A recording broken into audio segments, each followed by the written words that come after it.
Então, ó, vamos responder agora as seguintes perguntas para a gente conseguir deduzir aí o método de pontos interiores, tá? Como que a gente pode garantir que essa média que eu falei para vocês aí, né, ela é sempre reduzida? Ou seja, a cada iteração a gente vai reduzir ela, né, de uma forma estritamente positiva. Então, dado um ponto, né, com essa média aqui, que esteja nessa vizinhança, tá, do caminho central, como é que a gente consegue obter um novo ponto tal que essa média, né, ou seja, quando eu calcular as minhas folguinhas complementares e somar todas, ela seja estritamente menor que a anterior. Por que estritamente menor? Ó, eu quero que tenha uma redução de sigma, com sigma entre 0 e 1. Então, eu tinha um ponto, estava aqui. Aqui está a minha trajetória central. Estava aqui, tá? Esse daqui é o x barra, por exemplo. Tá? X barra, P barra, vamos representar aqui os dois espaços juntos. E eu andei, tá? Para esse cara aqui, eu tinha um mi barra, tá? Eu andei um pouquinho, vim para cá. Eu quero saber, ó, como é que eu consigo um novo ponto, agora x, p e s, tal que o mi desse cara seja estritamente menor que o mi barra. Por quê? Eu quero ir em direção ao ótimo. Então, eu quero que esse mi seja estritamente menor que o mi anterior, ou seja, que ele seja uma fração aí desse mi anterior. Vou multiplicar por um fator entre 0 e 1. Mas que também, ó, tem que estar na vizinhança, tá? Não podemos esquecer. E para isso a gente vai usar o famoso método de Newton, tá? Não sei se todo mundo aqui já ouviu falar do método de Newton, mas a gente vê ele na graduação, né? Às vezes para resolver lá, tem tanto o Newton-Raphson, que é o mesmo método de Newton, ou para achar zero de função, para achar a raiz da função, ou também lá para resolver plano de programação não linear. Nesse caso aqui, a gente vai querer achar o zero de uma função de fato. É o mesmo que o método Newton-Raphson lá, que talvez vocês já tenham visto lá em cálculo numérico. Por quê? O meu KKT, ó, eu vou escrever ele como essa função. fxps, meu KKT perturbado. Tá vendo ele aqui, ó? O que eu tinha no KKT perturbado lá? AX igual a B. A transposto P mais S igual a C. XSE igual a MIE. O que eu fiz? Passei todo mundo para cá e ficou zero. Para eu resolver o KKT, eu quero achar então quem? F de XPS igual a zero. Só mudei a notação. Passei todo mundo para o lado esquerdo e escrevi isso como uma função. Agora, ó, eu vou aplicar o método de Newton em cima dessa função. Por quê? Eu quero achar um zero da função. O que o método de Newton faz? É um método iterativo, que a cada iteração dele, ele vai fazendo uma aproximação linear dessa f. Quem já viu lá em cálculo numérico, vai lembrar, para eu calcular um novo ponto, quando eu estou resolvendo pelo método de Newton, o que eu faço? O novo ponto é o ponto anterior, menos essa direção de Newton. A direção de Newton era, avalie a função, tá, eu estou fazendo aqui, achando o zero de uma função genérica e g qualquer, né, qual é a raiz dessa função aqui, né, dessa equação? Eu uso essa direção de Newton. Avalio a função no ponto, né, dividido pela derivada dela. Tá? Assumindo aqui, né, que é uma função de uma dimensão, aí senão você calcula as derivadas aí parciais dela. E esse daqui, então, esse dk é o que eu estou chamando aqui da minha direção de Newton. Um exemplinho fácil aí, né? Você queria achar o zero, né, dessa função aqui. Onde é que ela é zero aqui? Você começou aqui. O que Newton faz? Ele vai, né, calcular aqui a tangente, aí ele rebate aqui, achou esse zero, aí ele volta aqui, na próxima iteração ele vai calcular outra tangente aí, rebate ela aqui, opa, ixi, passou, aí vai calcular outra. O meu desenho está muito torto aí, mas uma hora ele vai para uma função bonitinha assim, ele converge rápido. Tá, nós aqui o que importa? Entender como é que, dado um ponto, como que eu acho um novo ponto? Ó, basta eu subtrair essa direção de Newton. Avalio a função sobre o valor aí, quando eu avalio a derivada nesse mesmo ponto. Quando é que o método de Newton termina? Quando eu chego no zero lá da função. Só um comentário, ó, o Newton, como eu falei para vocês, talvez vocês já tenham visto aí o Newton para achar ótimo, para resolver o problema de programação não linear. Bem comportado, assim, né, convexo, bonitinho. Basta que a derivada lá, né, de primeira ordem ali, seja igual a zero. Vocês já devem ter visto isso em cálculo, talvez. Então, se a derivada lá de primeira ordem ali é zero, quem que eu estou querendo resolver? Não é a função, né? A minha g de x agora, ó, é a minha própria f', tá? É uma outra função. Então, em vez de aparecer um g aqui, apareceria, né, a f' de xk sobre a f duas linhas de xk.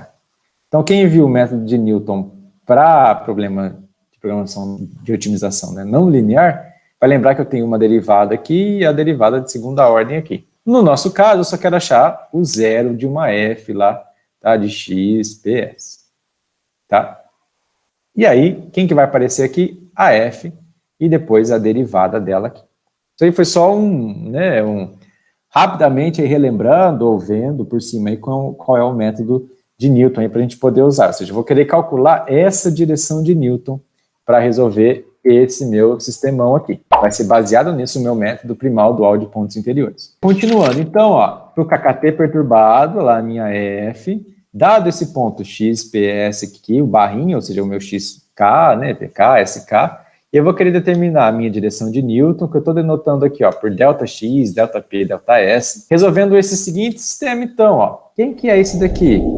Nossa, mas de onde saiu isso? Isso daqui é a forma matricial para a gente escrever a nossa G lá que tinha, né, G de x lá sobre G' de x, tá? O x barra. Nesse caso aqui, eu falei para vocês, era uma função de uma dimensão. Quando eu avalio o G no ponto, eu vou conseguir um valor, a derivada dela vai me dar um valor também. No nosso caso, a gente tem uma função f, ela tem 3 funções aqui, e ela depende de um x, que é x1, x2, x3, x4, p1, p2, p2, né? São múltiplas coordenadas aí. Então, essa daqui é a minha f1, essa daqui é a minha f2, essa daqui é a minha f3. Ela já é um vetor de funções, tá? Que depende de x1, x2 e etc. Então, eu não posso fazer divisão de vetor, não existe isso, igual eu tinha aqui, tá? O que eu posso fazer? Se essa daqui é a minha direção, qual que é a expressão? A direção de Newton vai ser igual menos a função no ponto, tá? Sobre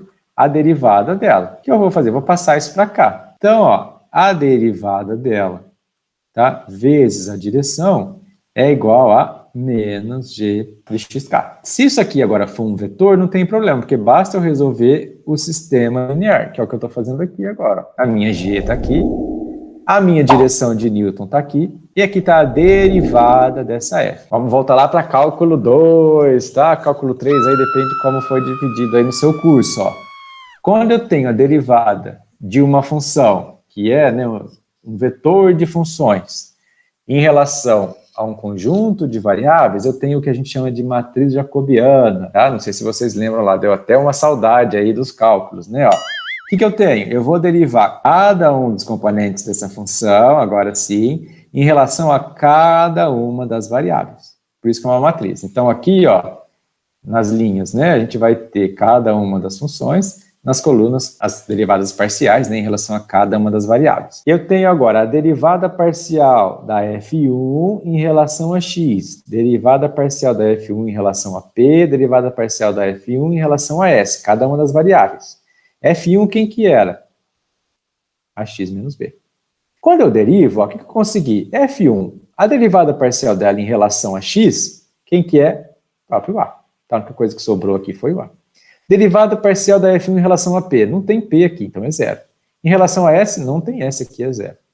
A f2, quem que era? A transposto p mais s menos c. Tá, vamos derivar em relação a x, a f2. Não tem ninguém. Derivar em relação a p, opa, a transposto. Tá ali. Derivar em relação a S, quem que apareceu aqui? A própria S, tem uma identidade aqui, é uma matriz, tá? Tem uma identidade multiplicando essa S. Agora, lembra, que restrição que era essa F3 aqui? Que função que era essa F3? É o x, Szão e menos o μe. Derivar em relação a x, quem que está multiplicando o x? Só o S. Então, beleza, essa aqui é constante quando eu derivo em relação a x. Em relação a P, não tem P aqui nessa expressão. Derivada parcial em relação a S, me sobrou só o x agora. Então veja que essa matriz aqui jacobiana, embora ela seja bastante assustadora e feia a princípio, ela virou as nossas velhas matrizes de sempre. Matriz A, transposta dela aqui com uma identidade, e aquelas matrizes quadradas, lembra? Com diagonais, que são as próprias variáveis. Então, eu vou substituir essa coisa no lugar dessa jacobiana da f, da derivada da f. E aqui, menos f, é a própria f que eu tinha aqui, a x menos b e tal. Esses aqui. Como fica? Bonitinho assim. Esse cara aqui é o meu sisteminha para achar a direção de Newton. Essa daqui é a minha direção de Newton, daquele velho e conhecido método de Newton lá de cálculo numérico, você queria achar a raiz, né, de uma equação lá, zero de uma função. Então, ó, esse sistema linear, essa solução vai me dar o meu passo de Newton. Lembra? Eu tinha uma solução, eu vou calcular um passo de Newton para achar essa outra solução. Então, esse era o meu xk de antes, essa é a minha direção de Newton, esse vai ser o meu novo ponto, xk mais 1. E aí eu tenho uma nova iteração. Então, eu vou sempre dar um passo na direção de Newton. Então, esse é um passo aí fundamental do método de pontos interiores. Uma coisa que eu não vou entrar em detalhes aqui quando você vai implementar o método de pontos interiores, eu vou dar depois alguns artigos para vocês darem uma olhada, eu não preciso resolver esse sistemão, tá? É um sistema linear, mas não preciso resolver esse sistemão direto. O que o pessoal faz é quebrar ele em pedaços. Aí tem equações normais, tem equações reduzidas, tem várias técnicas, vários truques aí para resolver esse sistemão. Bom, aí o que eu quero? Ó, a cada iteração, essa f aqui, ela vai reduzindo, tá? Por quê? É o que faz o método de Newton. O método de Newton dá um passo para aproximar essa f cada vez mais do zero. Se a gente aplicasse o método de Newton até o final dele, para um determinado μ, então, ó, fixei esse μ aqui. E vou aplicando o método de Newton. Achei um novo x, vou aqui, substituo, acho outra direção de Newton, recalculo. Se eu fizer isso, eu vou até um ponto lá na trajetória central, correspondente ao μ barra que eu usei. Mas eu não quero isso, eu não quero ficar sobre a trajetória central, por isso que eu só dou um passo. Então, ó, em vez de ficar aqui em cima da trajetória central, tá? Com μ barra aqui, se eu estou aqui, tá? Em vez de vir calculando o Newton até chegar aqui, o que eu faço? Só dou um passo, venho daqui para cá e garanto que eu fique dentro da vizinhança. Eu não vou somente calcular um passo de Newton. É aí que foi, eu acho que, na verdade, o pulo do gato aí, né, para o pessoal conseguir, né, um método que funcionasse bem na prática. Eles fizeram um pequeno truque aqui, tá? Olha que legal. Ele falou, se você resolver isso daqui, tá, você está usando o seu x barra, tá, p barra, esse barra, que você sabe que tem, né, na média aí, quando eu somo lá as minhas folgas, vai dar esse μ aqui barra. Mas eu não quero, né, continuar com esse μ barra, eu quero reduzir. Então eles viram como é que calcula o passo de Newton, só que eles querem agora, ó, achar um μ que seja uma fração, que seja um μ menor do que aqueles que eles tinham para o ponto original. Então lembra, ó, a direção de Newton aparecia um μ aqui. Então aí que foi, né, um truque bem interessante. Eles falaram, não, mas espera aí, eu quero reduzir, eu não quero ficar com o mesmo μ. Eu vou ali, então, ó, o Newton não está olhando, vai lá, corre que o Newton não está vendo. Põe um sigma aqui, ó, e acha a direção. Beleza. Aí você vai achar um pontinho, ó, né, que tem um μ menor. É isso que garante que você vai descer aqui, tá? Então, ou seja, se eu resolvesse com esse μ, eu conseguiria um ponto ainda menor. Tá? Então, mas agora eu dou um passo só, mas é um ponto para um outro objetivo, para um μ menor. Esse foi aí um truque bem interessante, ó. Eu vou lá e modifico esse passo de Newton aqui, tá? Para eu achar, né, para eu garantir essa redução estrita do meu μ. Ou seja, eu garanti que eu estou indo cada vez mais próximo do ótimo. Quando eu vou fazer isso, em geral, andar todo o passo de Newton, né? O passo de Newton, a escala dele aí, talvez não seja muito interessante para mim. Por quê? Pode ser, ó, que eu tinha lá a trajetória, né? Eu estava lá perto dela aqui. E eu tenho aqui a vizinhança. Pode ser que a direção de Newton estava até na direção certa, só que ele mandou eu vir aqui, se eu coloco ela inteira. Aí é ruim, porque o método de Newton não sabe que eu quero ficar dentro da vizinhança, né? Ele até voltaria depois, ó, para cá, até chegar aqui. Mas como eu só peguei um passo, ele não consegue ver ali que eu não quero sair da minha vizinhança. Então, o que eu vou fazer? Eu vou usar o que a gente chama de tamanho de passo. Eu calculo a direção de Newton, aquela roubada lá, aquela, né, que eu fui truqueiro ali, coloquei um sigma. Só que além disso, eu calculo qual é o maior passo que eu posso ir naquela direção. Como assim o maior passo? Tá? O passo máximo, o maior possível, que garante que o meu novo ponto aqui permaneça ainda dentro da vizinhança. Vizinhanças agora, tem várias. As teóricas, assim, mais conhecidas, a primeira delas aí é a vizinhança estreita, tá? Essa narrow aí. Em geral, a gente usa a notação para ela de N2. Dentro dessa vizinhança, tá qualquer ponto, XPS, tal que, ó, a distância do par para a média é menor que um delta aí vezes o μ. Calma, vamos por partes, ó. O μ é a média aqui, tá, das minhas folguinhas complementares. Então, o que essa expressão está fazendo? Ó, eu tenho lá x1, S1, x2, S2, está todo mundo aqui, é um vetor, tá? Esse cara aqui. E esse outro? Menos mi, e assim por diante. Então, eu estou fazendo a distância euclidiana entre eles, ó, aqui, ó, tá vendo? Norma 2. Eu estou fazendo a distância desse vetor para esse vetor. Então, a distância entre esses dois vetores, eu quero que ela seja menor que uma fração, aí uma constante, né, entre 0 e 1 aí, vezes esse μ. Com isso, eu garanto, né, que o meu xi e si não vai ficar muito longe da média dele. Como é que seria uma ilustração disso? Estou usando aqui o espacinho das folgas complementares. Vamos supor que eu tenho só duas variáveis. Então, ó, x1, S1, x2, S2. No determinado μk, quando eu exijo, né, isso daqui, eu falo, olha, todos os pontos, ó, tem que estar dentro desse círculo aqui. Tá? Então, esses são todos os pontos que satisfazem essa vizinhança. Eu tenho um μ aqui, μk, e eu garanto que a distância dos pontos, qualquer par x1, S1, tá, não é muito grande. Então, eu, de certa forma, seguro eles ali no centro. Quando eu reduzo um μ, eu tenho, ó, uma vizinhança um pouco menor. Se eu reduzisse mais, ó, a vizinhança seria menorzinha, até a vizinhança ser somente o ponto. Ótimo. Tem outra vizinhança, a vizinhança ampla, tá? A wide aqui. Como ela é denotada? Menos infinito, aqui, n menos infinito. Eu garanto que as folguinhas aqui, né, os produtos aqui, xj, sj, são sempre maiores ou iguais que um gama vezes o μ. Ou seja, elas nunca vão prematuramente para zero. Se o μ é grande, tenho aqui um gama que é uma fração disso, mas, ou seja, ele é proporcional ao μ. Então, aqui, ó, o μ grande, ó, um μ desse valor. Eu tenho que todo mundo aqui, ó, vai ser maior que uma fração, tá, o gama vezes esse μ.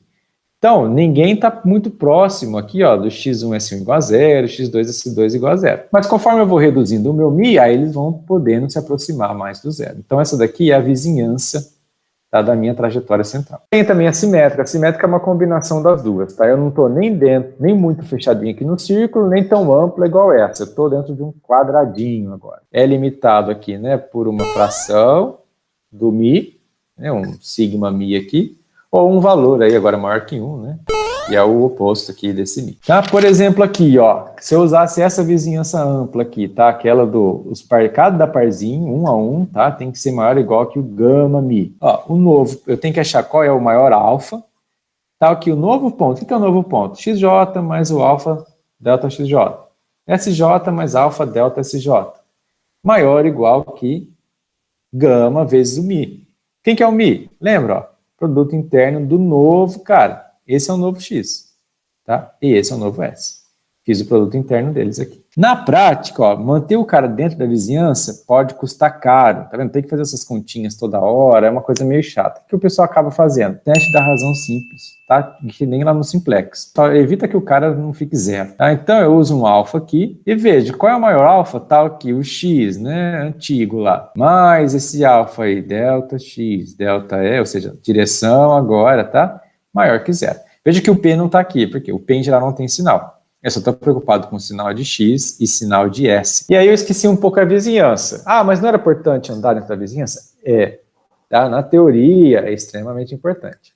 Quando você vai implementar um método de pontos interiores, às vezes isso é um luxo.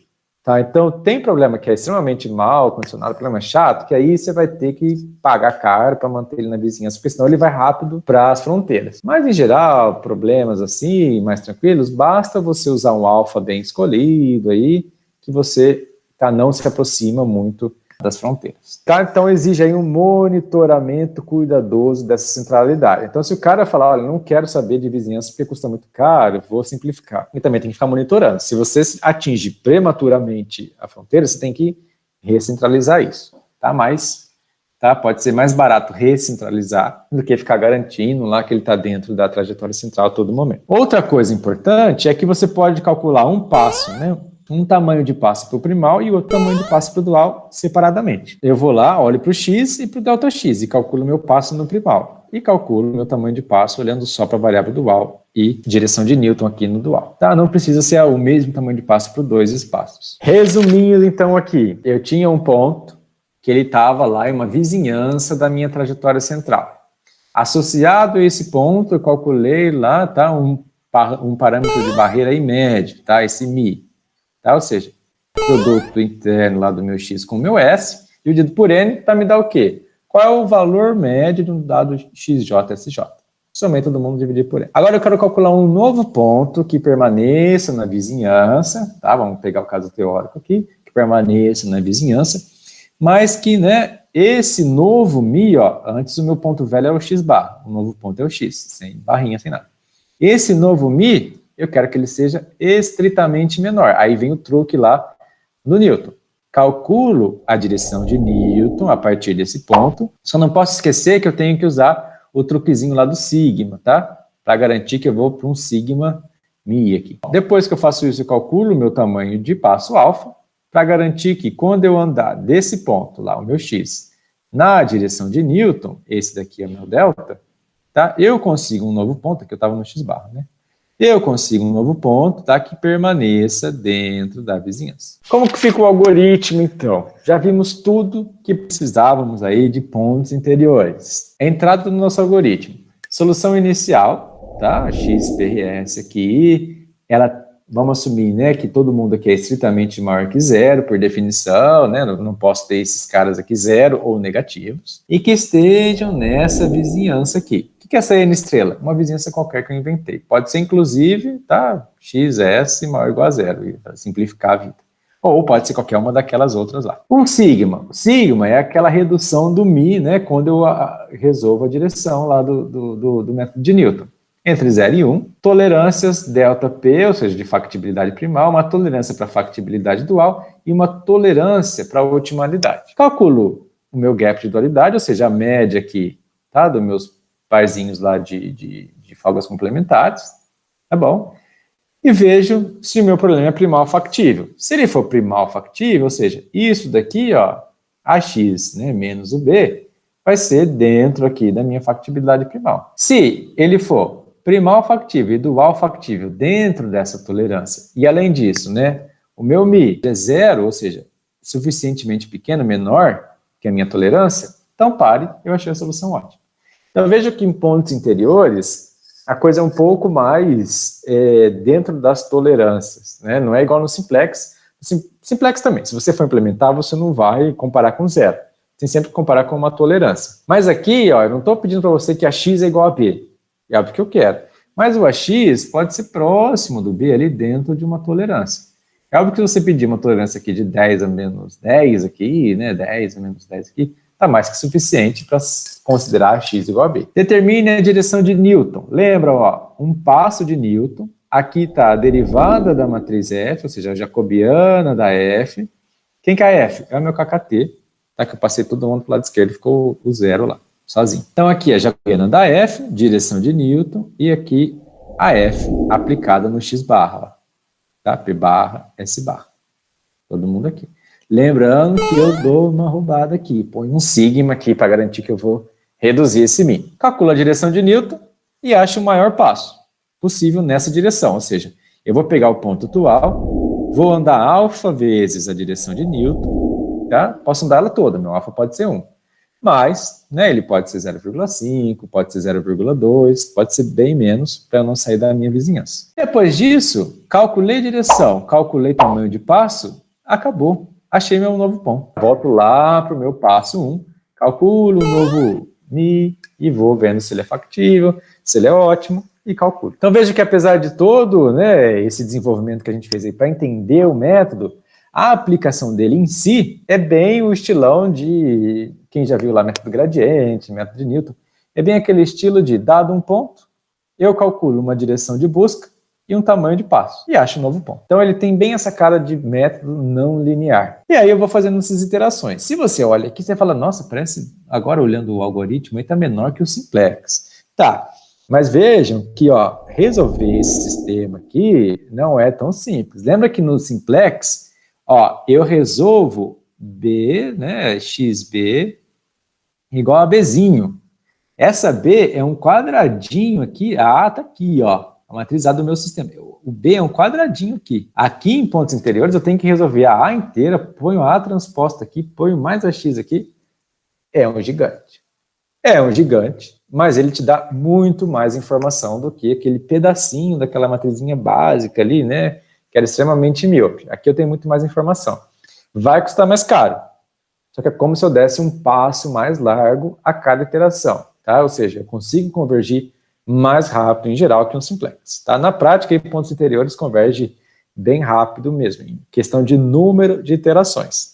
A grande dificuldade é uma iteração pode ser cara.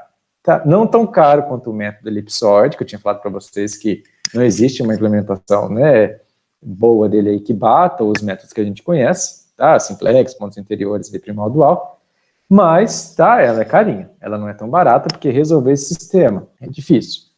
Comentei com vocês, as implementações não resolvem ele direto, elas vão quebrando ele, tá, em sisteminhas menores, tem a equação normal, tá, vai isolando e vai resolvendo por partes.